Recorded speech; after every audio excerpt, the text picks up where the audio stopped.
Skyscanner finds increased spending from UAE and Saudi travelers. We're seeing booking horizons grow, so people are having greater confidence in booking travel, particularly long haul, as I mentioned, and that flows right to be through across all markets. The other thing that we're seeing, and this is particularly with Saudi Arabia and the UAE in mind, is a greater propensity to spend more money on their travel, international travel, in 2023 than 2022.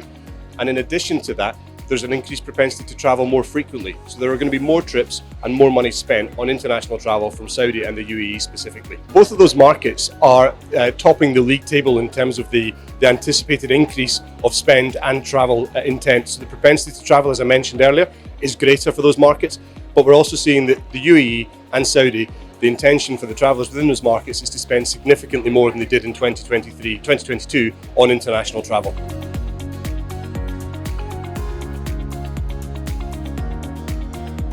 Within the leisure travel, because there is going to be more travel, there is going to be more trips, that has a potentially a knock-on effect. We are seeing some consumer sentiment that suggests that they're going to spend slightly less on hotels, and perhaps the currency and the exchange rate will factor into decision making.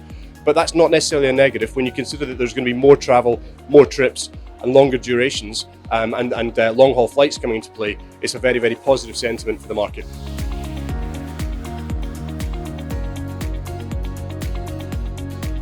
The general trend is towards Asia, but that refers, when I'm talking about trend, I'm looking at year-on-year increases in search and forward-looking demand data.